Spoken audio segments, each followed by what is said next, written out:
देवउठनी एकादशी के दिन पल भर में चमकेगी किस्मत, तुलसी में बांध देना या एक चीज रोड़पति होंगे। और ये उपाय आपको कब करना है? ये उपाय आपको कब करना है? ये उपाय आपको देवउठनी एकादशी के दिन करना है। आइए वीडियो को ध्यान से सुनते हैं। तो कार्तिक महीने के शुक्ल पक्ष की एकादशी को देवउठनी एकादशी के नाम से जानते हैं। कई लोग इसे देवोत्थान एकादशी, देवउठनी एकादशी या प्रबोधिनी एकादशी आदि नाम इस दिन भगवान श्री हरि विष्णु जी योग निद्रा से जागते हैं।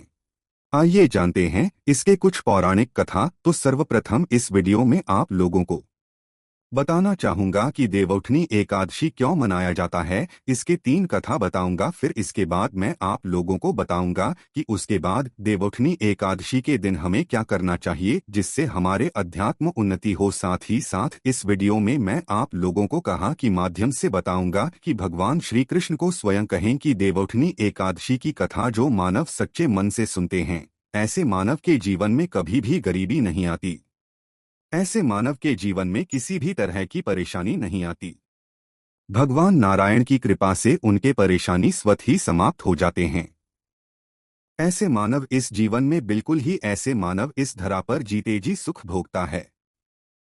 मृत्यु के पश्चात ऐसे मानव को कभी भी यम की यातना नहीं सहन। ऐसे मानव को भगवान धाम की प्राप्ति होता है, अर्थात बैकुंठ की प्राप्ति होता है, केवल कथा सुनने मात्र से। तो ये कथा ध्यान से सुनिएगा। और हाँ, वीडियो में आगे बढ़ने से पहले, जानकारी बताने से पहले सभी दर्शकों कहना चाहूंगा, अगर आज की जो वीडियो आप पूरे तरीके से देख लेते हैं, मिस नहीं करते, तो आपको धनवान बनने से दुनिया की कोई भी शक्ति नहीं रोक पाएंगे। और हाँ, कमेंट बॉक्स में अभी तक ओम नमो भगवते वासुदेवाय नहीं लिखे तो लिख दीजिए। आइए जानते हैं सर्वप्रथम पहले कथा को। तो एक राजा के राज्य में सभी लोग एकादशी का व्रत रखते थे। प्रजा तथा नौकर चाकर से लेकर के पशु तक एकादशी के दिन अन्न नहीं खाया करते थे। और एक दिन किसी दूसरे राज्य का एक मानव राजा के पास आकर बोला कि महाराज, कृपा करके मुझे नौकरी पर रख लीजिए। तब राजा ने उसके सामने एक शर्त रखी कि ठीक है, मैं आपको नौकरी पे रख लूंगा, किंतु रोज तो तुम्हें खाने को सब कुछ मिलेगा, पर एकादशी को अन्न नहीं मिलेगा। उस मानव ने हाँ कर दी, परंतु एकादशी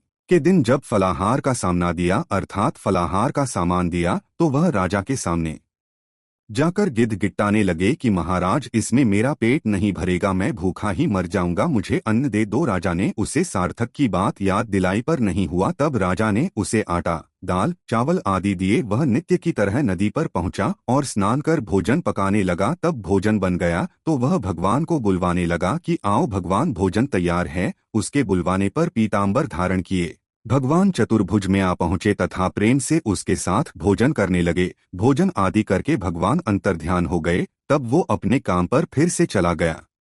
15 दिन बाद अगली एकादशी को वह राजा से कहने लगा कि महाराज, मुझे दोगुना सामान दीजिए। उस दिन तो मैं भूखा ही रह गया।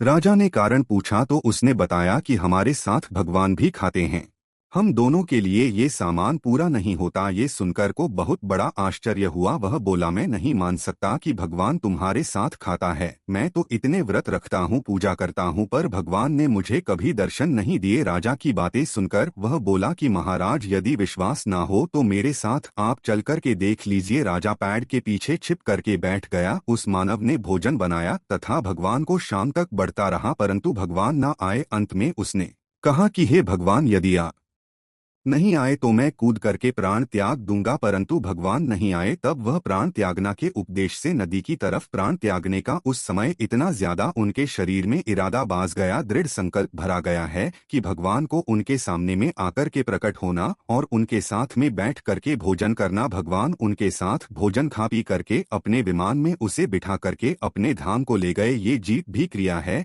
ये जितने भी वहां पे दृश्य हो रहे थे, ये दृश्य राजा पेड़ के नीचे में छिपकर के देख रहे थे। बिल्कुल ही राजा सोच रहे थे कि व्रत उपवास की तब तक कोई फायदा नहीं होता जब तक मन शुद्ध ना हो। इससे राजा को ज्ञान मिला। वह भी व्यक्ति व्रत उपवास करने लगा और अंत में स्वर्ग की प्राप्ति हुआ। ये थे देवउठनी एकादशी की प्रतीकता। चले दूसरे कथा की। और अगर आप यहाँ तीनों कथा ध्यान से सुनेंगे तो मैं यकीन दिलाता हूँ आपको जीवन में धन की कभी कमी नहीं पड़ी। माँ लक्ष्मी की प्रसन्नता हासिल हो, माँ लक्ष्मी की कृपा हासिल होती है। आइए दूसरे कथा की ओर बढ़ाते हैं। अभी तक कमेंट बॉक्स में ओम नमो भगवते वासुदेवाय नहीं लिखे हैं तो फिर से गुजारिश करना चाहूंगा, लिख दीजिए। एक राजा था और उसके राज्य में प्रजा सुखी थी। एकादशी को कोई भी अन्न नहीं बेचता था, फलाहार करते थे। एक बार भगवान ने राजा की परीक्षा लेनी चाहिए। भगवान ने एक सुंदरी का रूप धारण किया तथा सतगित पर बैठ गए। तभी राजा उधर से और सुंदरी को देख चकित रह गया। उससे पूछा कि हे सुंदरी, तुम कौन हो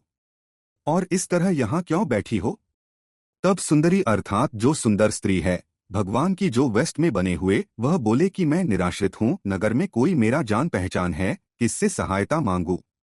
राजा उसके रूप पर मोहित हो गया था। वह बोला, तुम मेरे महल चलकर मेरी रानी बनकर रहो। सुंदरी बोला, मैं तुम्हारी बात मानूंगी, पर तुम्हें राज्य का मुझे स्वप्न होगा, राज्य पर मेरा पूर्ण अधिकार होगा, मैं जो भी बनाऊंगी तुम्हें खाना होगा। राजा उसके रूप पर मोहित था, अतः उसकी सभी शर्तें को स्वीकार कर ली। अगले दिन एकादशी थी। रानी ने हुक्म दिया कि बाजार अन्य दिनों की तरह अन्न बेचा जाए। जी हाँ, बाजारों में अन्य दिनों की तरह अन्न बेचा जाए। उसके घर में मांस मछली आदि पकवाए तथा परोसा। राजा को खाने के लिए कहा तो यहाँ देखकर राजा बोली कि रानी, आज एकादशी है, मैं तो केवल ही करूंगा। तब रानी ने शर्त की याद दिलाई और बोली, या तो खाना खाओ, नहीं तो मैं बड़े राजकुमार का सिर काट लूंगी। राजा ने अपनी स्थिति बड़ी रानी से कही तो बड़ी रानी बोली, महाराज, धर्म ना छोड़े राजकुमार का सीट दे दो पुत्र तो फिर मिल जाएंगे, परंतु धर्मा नहीं मिलेगा। ध्यान से सुनिएगा। इसी दौरान राजकुमार खेल कर आ गया। माँ की आंखों में आंसू देखकर वह रोने का कारण पूछने लगा तो माँ ने उसके सारी वस्तुस्थिति बता दी। अर्थात जीत ने भी वहां पे समस्या गुजरी थी, जीत ने भी वहां पे दृश्य हुए थे, सबको बता दिए। तब वह बोला, राजकुमार की मैं सिर देने के लिए तैयार हूँ, पिताजी की धर्म की रक्षा होगी जरूर। राजा दुहक्की व्यक्ति राजकुमार का सिर देने को तैयार हुआ तो रानी के रूप से भगवान विष्णु प्रकट होकर की असली बात बताई कि राजन, तुम इस कठिन परीक्षा में पास हुए।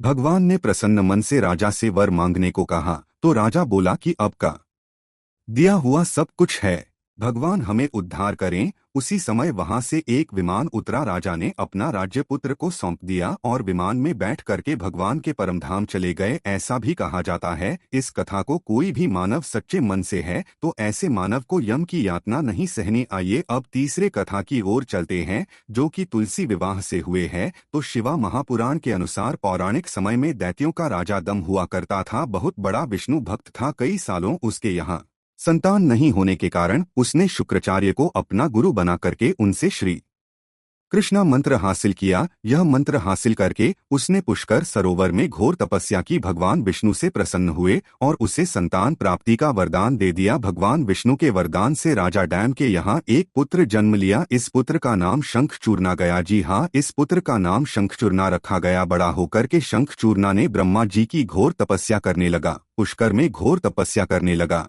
उसकी तपस्या से प्रसन्न करके ब्रह्मा जी ने उसे वर मांगने को कहा, हमेशा अजर अमर रहे, कोई भी देवता उसे नहीं मार पाए।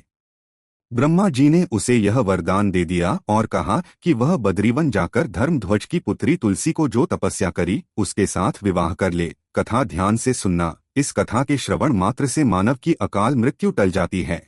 इस कथा श्रवण मात्र से मानव की बुरे समय टल जाते हैं। शंखचूर ने ब्रह्मा जी के आदेश का पालन किया और वैसा ही तुलसी एक साथ वो जाकर के विवाह किया और सुखपूर्वक रहने लगे। उसने अपने बल से देवताओं, असुर, दाना, राक्षसों, गंधर्व, नागों, किन्नर, व्यक्ति तथा तीन लोक के सभी प्राणियों पर है विजय हासिल कर ली। वह भगवान श्री कृष्ण का परम भक्त था। शंखचूड़ के अत्याचारों से सभी देवता परेशान होकर के ब्रह्मा जी के पास गए और ब्रह्मा जी ने उन्हें भगवान विष्णु के पास ले गए। भगवान विष्णु ने कहा, शंखचूड़ की मृत्यु भगवान शिव के त्रिशूल से ही होगी, अतः आप उनके पास जाएं। भगवान शिव ने चित्ररथ नाम के गण को अपना दूत बना करके शंखचूड़ के पास भेजा। चित्ररथ ने संघ को समझाया कि वह देवताओं को उनका राज्य लौटा दे, परंतु शंखचूड़ ने मना कर दिया और कहा कि वह महेश्वर से युद्ध करना चाहते हैं, था भगवान शंकर से युद्ध करना चाहते हैं। भगवान शिव को जब ये बात तब पता चली तो वे युद्ध के लिए अपनी सेना लेकर के पड़े डाइड। इस तरह देवताओं और दानवों में घमासान युद्ध हुआ, परंतु ब्रह्मा जी के वरदान के कारण शंखचूड़ को नहीं हरा। भगवान शिव ने शंखचूड़ का वादा करने के लिए जैसे अपना त्रिशूल उठाया, तभी आकाशवाणी हुई कि जब तक शंखचूड़ के हाथ में श्री हरि का कवच है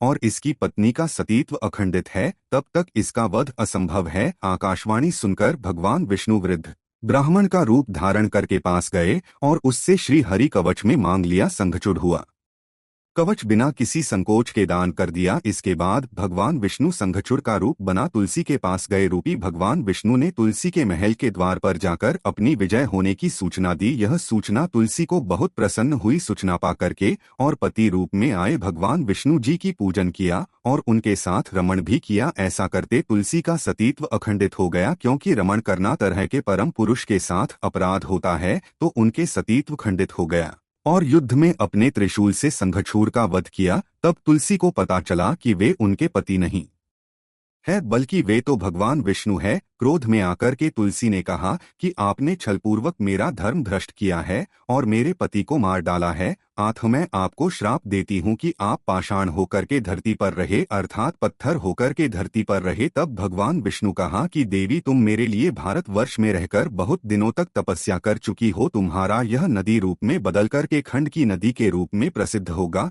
तुम पुष्पों में श्रेष्ठ तुलसी का वृक्ष बन जाओगी और सदा मेरे साथ रहोगी। तुम्हारे शराब को सत्य करने के लिए मैं पाषाण अर्थात शालिग्राम बन करके रहूंगा और खंड की नदी के तट पर मेरा वास होगा। देव प्रबोधिनी एकादशी के दिन भगवान तुलसी का विवाह संपन्न कर मंगल कार्य प्रारंभ किया जाता है। हिंदू धर्म मान्यता के अनुसार इस दिन तथा भगवान का विवाह करने से अपार पुण्य की प्राप्ति होता है। ये भी कहा जाता है, ध्यान से सुनना, ये भी कहा जाता है अगर देवउठनी एकादशी के दिन भगवान विष्णु को एक तुलसी के पत्ते चलाया जाए तो 1000 गोदान के बराबर पुण्य का फल हासिल होता है। इसलिए इस दिन भगवान विष्णु ज्यादा हो सके तुलसी का पत्ता जरूर अर्पित करना चाहिए, दल जरूर अर्पित करना चाहिए। आइए जानते हैं कि देवउठनी की व्रत कैसे रखना चाहिए और किस तरह इसे पूर्ण होने में हमें कौन कौन सी सावधानी रखना चाहिए, और देवउठनी एकादशी दिन ऐसे कौन से उपाय करना चाहिए जिससे मानव की आध्यात्मिक उन्नति हो। इधर की जानकारी बहुत ही सुंदर है, वीडियो को मिस मत करना, क्योंकि अधूरे ज्ञान हमेशा खतरनाक साबित होते हैं। आपने 13 मिनट का बहुमूल्य समय दिए है, कम से कम 5 मिनट का अपना बहुमूल्य समय और दीजिए। तो देवउठनी एकादशी के दिन व्रत करने वाली को प्रातः काल में स्नान आदि से निवृत्त होकर के आंगन में चौक बनाना चाहिए। भगवान विष्णु के चरण को कलात्मक रूप से अंकित करना चाहिए, अर्थात आपसे जैसे बन पड़ी भगवान विष्णु जी की चरण कमल बनाना चाहिए। इस दिन की तेज धूप में विष्णु के चरणों को ढक देना चाहिए। देवउठनी एकादशी को रात्रि के समय सुभाषित इस स्तोत्र का पाठ करना चाहिए, भागवत है, पुराण आदि का श्रवण करना चाहिए, भजन चाहिए, गायन करना चाहिए, शंख वृद्ध इस दिन बजाने से अगर मानव के घर में किसी भी तरह का नकारात्मक ऊर्जा हुआ समाप्त होता है, ऐसा धर्म शास्त्रों में लिखे हैं, तो इस दिन शंख मृतक नंगा और जरूर बजाना चाहिए। विविध तरह के खेल कूद, लीला और नाच आदि के साथ इस मंत्र का उच्चारण जरूर करना चाहिए। नमो भगवते वासुदेव मंत्र का जितना ज्यादा जाप करते हैं भगवान विष्णु उतना ही ज्यादा प्रसन्न होते। पूजन के लिए भगवान का मंदिर अथवा सिंहासन को विभिन्न तरह के लतापत्रा, फल, पुष्प और बंधनवार आदि से आप सजा सकते हैं। आंगन में देवोत्थान का चित्र बनाएं, तत्पश्चात फल, पकवान, सिंघाड़े, गन्ने आदि चढ़ा करके डालिया से ढक दे तथा दीपक जलाए। ध्यान से सुनिएगा, विष्णु पूजा या पंचदेव पूजा विधान करने का इस दिन विधान है। विष्णु जी का पूजन कर सकते हैं, देव पूजन कर सकते हैं और आप जो है दीपक है, कपूर आदि शक्ति आरती कर सकते हैं। देखिए, अगर आप इतना करने में सक्षम नहीं है तो गन्ने का मंडप बना लीजिए, तुलसी माता की एक गमले में लगा तुलसी रख लीजिए और भगवान शालिग्राम रख लीजिए। शालिग्राम नहीं है तो भगवान कृष्णा जी की मूर्ति ला सकते हैं। अब ये तुलसी माता तथा भगवान श्री कृष्णा, क्योंकि शालिग्राम स्वरूप कहा गया कि उनके विवाह कर सकते हैं। आपसे जैसे बन, मैं ये नहीं बोल रहा हूँ, मैं जो विधि बता उसी से करे। अब इसे जैसे बंद आपके जैसे समर्थ है उनके अनुसार भगवान का विवाह करा दीजिए। इस बारे में कुछ उपायों को बताना चाहूंगा। तो अगर आज के दिन अर्थात देवउठनी एकादशी के दिन, देव प्रबोधिनी एकादशी के दिन तुलसी माता को बहुत पुष्पक हार चढ़ने से आर्थिक कष्ट दूर होती है। जो लोग लंबे समय से आर्थिक कष्ट से परेशान है, कमेंट करके पूछते नहीं गुरुजी हम काफी आर्थिक कष्ट से परेशान है, आर्थिक कष्ट करने कोई उपाय बता दीजिए। तो केवल एक दिन देवउठनी एकादशी के दिन अगर कोई भी मानव सच्चे मन से है, अगर तुलसी माता को मुंगरा का पुष्पा, जी हाँ मुंगरे की पुष्पक आहार बनाकर के चराते हैं, समर्पित करते हैं, तो आर्थिक कष्ट दूर होते हैं। पैसों की कभी भी तंगी नहीं होती। ये भी कहा जाता है इस दिन गुलाब की हार बना करके, गुलाब की पुष्पक की हार बना करके, गुलाब की पुष्पक की माला की हार बना करके अगर तुलसी माता को चढ़ाया जाए तो सारी और मानसिक ये दोनों तरह के कष्ट है वो कष्ट दूर। तुलसी की जड़ में कच्चा दूध डालने से सभी तरह की मनोकामना की पूर्ति होता है। किसी भी तरह की आपकी मनोकामना पूर्ण हो जाए तो आज ही के दिन शाम के समय में, सुबह के समय में अर्थात देवउठनी एकादशी के दिन तुलसी की जड़ में कच्चा दूध जरूर डालें, सभी तरह की मनोकामना पूर्ण होगा। विष्णु जी को तुलसी दल से बना एक माला पहनाए। हर तरह की दुनिया में जो भी संसारी की इच्छा हो, भौतिक सुख कहते हैं, अलौकिक सुख चाहते हैं, जो भी सुख चाहते हैं उन सभी तरह के अब कुछ सुख की प्राप्ति होगा। पर एकादशी के दिन तुलसी के पत्ते नहीं तोड़े जाते, पहले से हमको तोड़ करके रखना है। तो विष्णु जी को तुलसी के दल से बना माला जरूर पहना, सभी तरह की इच्छा की पूर्ति होगा। आज के दिन तुलसी के पौधे पर अगर हम पौधे की माला बांधा जाए तो मानव के जन्म, ओके, गरीबी, कंगाली, दरिद्रता एवं 2 सप्ताह है। तो इसमें हमने आप दर्शकों को आकस्मिक धन प्राप्ति करने के लिए, जीवन में चेररी बाधा को दूर करने के लिए अनेकों उपाय बताए हैं। जो उपाय आप इसे बंद व उपाय जरूर कीजिए।